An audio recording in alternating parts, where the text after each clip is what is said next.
Hi, and welcome along to AFTV Transfer Daily, the show that keeps you up to date with players that have been linked with a summer transfer move to Arsenal. Of course, busy week of friendlies coming up. We've had all the friendlies, of course, over in the United States. Now attention turns to the UK. Friendly on Wednesday when Arsenal are going to be taking on AS Monaco. That should be a really, really good friendly. Also going to be unveiling officially the new Arsene Wenger statue, of course. Arsene Wenger was at Monaco previously before coming to Arsenal, one of the clubs that he was previously at.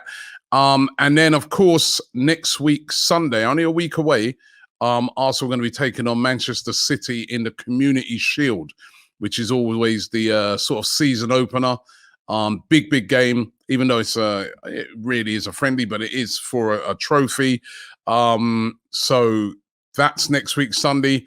And then the following week, the season starts. The opening game against Nottingham Forest at home. So it's really closing in, you know what I mean? It's, you just blink and it's here. The Premier League is about to start again. And that's why Arsenal got in their 3 big signings really, really early and gave them a pre-season. And all 3 of them will be in contention to start that very first game. And it is the whole point. And when you get signings done early, rather than you getting them done just before deadline day, which is September the 1st, which effectively there would have been a few games played before that deadline occurs. So well done for Arsenal for getting those signings in early, but who's coming next? And that's what everybody's been asking. The market's really sort of been a bit slow over the past couple of weeks, unless you're in Saudi Arabia, that is. And everybody's wondering what deal is going to get done next for Arsenal. This one, Bitello, I've spoken about for over a week now. There was these rumors flying around all week that the deal could be done by the end of this week. Well, obviously that has not materialized. That deal has not been done. Gremio's president actually saying a couple of days ago that there's been no offer yet. There's lots and lots of clubs interested, including Arsenal, but there's been no deal yet. It's going to cost under £9 million to get the deal done. And I do feel there is a lot in this one. We've been told that this is like an Edu pick. This is a deal that Edu would like to see get done. He knows the Brazilian market, of course, inside out, having been part of the Brazilian national setup. And the 23-year-old from Gremio could join Arsenal, but that hasn't happened yet, as some of those reports were saying. And Bitello still, at this moment, a Gremio player. What's going to happen with following Balogun? This is the one that's the big one that's rumbling on and on and on. Ever since he was over in America, he didn't play, as I said on yesterday's show. And when you think he's a United States international now, their chief striker, you would have thought that he would have played. Didn't play, even though they said a slight injury. I feel because they're protecting him. He's a big asset. It's going to be worth a lot of money. And they don't want to risk Balogun getting any serious injury and this deal falling through. Now, CBS reporter Ben Jacobs was reporting yesterday that Arsenal would actually like to loan Balogun out, which was a really interesting one. That's their preferred option. They'd like to loan him out. However, Balogun has already made it clear he doesn't want to go out on another loan. He wants to play football, whether that be at Arsenal or whether that be somewhere else. But he's got the taste for it after his successful season last year at Rams. He wants to play week in, week out. Now, we know that Arsenal are looking for 45 to 50 million pounds for following Balogun. However, I've got to ask the question today because this one is getting asked by all Arsenal fans right now. Is 45 to 50 million pounds even worth it? I mean, the thing is, a bid's already been put in by Inter Milan, which was properly derisory. I mean, they were offering 25 million pounds plus 5 million in add-ons, which was rejected by Arsenal, and quite rightly so. Now, when you consider that a player, is Inter Milan are trying to bid this for a player that scored 19 goals last season. Sorry, 21 goals last season. Let me not forget. Let me get it right. 21 goals he scored last season in the French league, along with one of the leading scorers in that league. That was totally derisory. But what is he actually worth? is he worth more than the 45, 50 million pounds that is being quoted for him? Because you see today that Rasmus Hojlund of Atalanta over there, who's been playing over there in Serie A, is going to Manchester United for a reported 72 million pounds. That's 64 million plus 8 million in add-ons. Now, Rasmus Hojlund, he is younger than Balogun. He's 20, Balogun's 22, just younger, because Balogun, remember, only just turned 22. He turned 22 at the start of July. Hojlund scored 9 goals last season. Balogun scored 21 goals last season. How is it that we're just, we're looking 45, 50 million pounds for him? Could even be less with, when you see some of these offers that are coming in, when he scored way more goals than Hojlund. Now, you can look at leagues and say maybe the French league possibly a little bit easier to score goals in than the Italian league. I guess you could say that for sure. But listen, I just look around at some of the valuations of certain players, and I'm like, 45 to 50 million for Balogun is starting to look too cheap to me. And I really want to get your guys' thought on it. Because if Hojlund is going for this, and we know it's an inflated market, he's not worth that either. But if Hojlund's going for this, I feel Arsenal should be holding out for more. Holding out for possibly around about 60 million pounds. I mean, we're seeing Brighton doing it to great effect when it comes to their players. And they hold out and hold out and hold out. And if they don't, if they don't get it, they don't sell him. I think Arsenal should possibly do the same here. And if they don't get it, you don't sell Balogun. You keep hold of him. I guess you could say if you keep hold of him and he's not playing, his value could go down.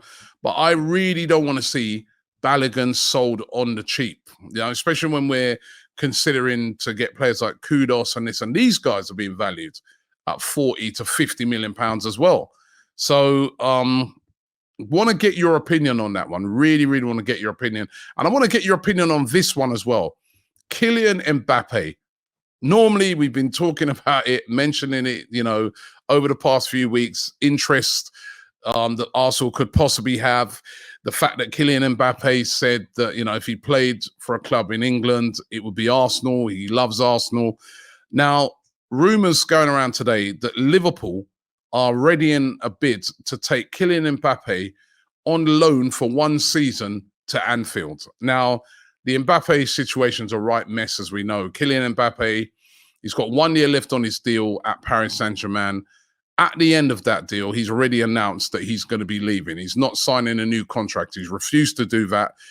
He, of course, wants to go to Real Madrid when that contract runs out. There was a bid put in of £259 million by a Saudi club, which was turned down by Mbappe. He's not interested in that either. Now, he's really in a bad place when it comes to relationships now with PSG. They dropped him off their tour. It seems unlikely that they may even play him if he stays, and he's not going to leave, right? Now, he could be open to a loan to go somewhere else in Europe. He wants to stay in Europe. Of course, the Euros are on next year over in Germany. Obviously, Kylian Mbappe is one of the main guys for France. He want to be playing football week in, week out. And Liverpool are said to be ready in a bid where they take him for 1 year. Now, I was chatting to my friend about this, and he was saying, yeah, but 1 year, Robbie, mate, what's the point? It's going to be a lot of wages. Then he goes back to his club anyway. You only get him for 1 year. But I was like, well, what's the difference between that and, like, say, for instance, when you loan a player in January? We saw João Felix, for instance, going at Chelsea for, a loan from January till the end of the season, effectively under 6 months, on very high wages. I think they paid about a 90 million, fee in wages, right? If you got an Mbappe in for 1 season at your club, what could that do for Arsenal? You know what I mean? Just for 1 season, he could possibly come in and help you win the league. He could possibly come in and help you, win or get close to winning the Champions League. I'd do it. I would do it. I think Liverpool here being smart. I know a lot of people have been looking on this and saying, what's the point? There's a big point. He's a world-class player. I would like to get the opinion of you guys. Of course, again, the side of where he plays over, that would affect some of the players that, like, Martinelli plays on that side, and we know Trossard can play on that side, but it's Mbappe, surely. I mean, I love Martinelli, but, you keep those guys as well. I mean, it's a bit of a dream at the moment. I want to get your guys' opinion on it. I love the opinion, so let me hear your opinions. Sambi Lokonga as well has reportedly been given the green light by Mikel Arteta to sign for Burnley. Burnley interested in signing him on a season-long loan. Apparently, that's been green lighted. They really want to move Sambi Lokonga on. It looks like it could be a loan. There's interest, of course, that has come from Roma as well, but Sambi Lokonga still being linked with a move away from Arsenal. By the way, let me just I was saying to you guys yesterday about the comments to comment on what I was asking you guys about Kieran Tierney staying, etc. Loads and loads of comments. I've got to say thank you very much for all the comments that come in on Transfer Daily. I do try and read as many of them as possible. And let me read out a couple of some of the good ones that I saw yesterday. This one was from Paulin's Down. Is that? He said, we should not lose Tierney. He's the only natural lateral defender that we have, and he provides options that no defender in the team provides, and that is running down the channel, putting in direct crosses and finding targets, getting assists from out wide. Example is Trossard's second goal against Barcelona. You won't get a better cross than that. In Arteta's first 2 seasons, all our attacks were through Tierney and we're down the left-hand side of attack. So he wants to keep Balogun. This guy, Adam Crocker, says losing Balogun for so cheap would be a disaster. He has so much talent and he's still so young.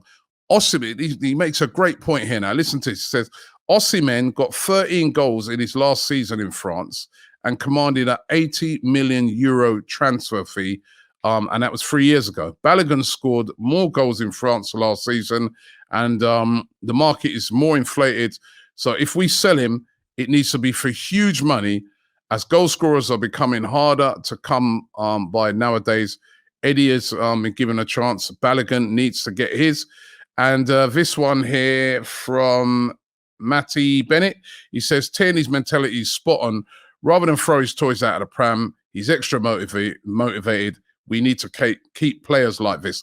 Love that comment about Balogun again. Where that gentleman is talking about Victor Osimhen, and we've seen what Osimhen's gone on to do, and he was doing it in French football for Lille. So I think 45 to 50 million is too cheap. But I want to get your guys' opinion on it. Let me know in the comments below.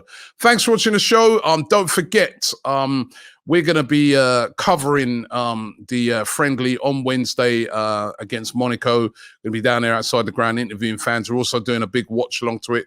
We've got a very special watch along that we got coming up on Saturday. Oleg Zinchenko is doing his game where he's raising money for a school to rebuild a school in Ukraine. We are going to be doing a watch along in the metaverse. You're going to have to check this out. I'm going to give you more details of this one tomorrow, but it's a world first. So make sure you look out for that one. Thanks for watching the show, and I'll see you tomorrow. Shop for AFTV merch at shop.aftv.co.uk. Subscribe to us on YouTube. Follow us on Instagram, Facebook, Twitter, TikTok, Snapchat, and Twitch. We've got content for every platform, so check it out.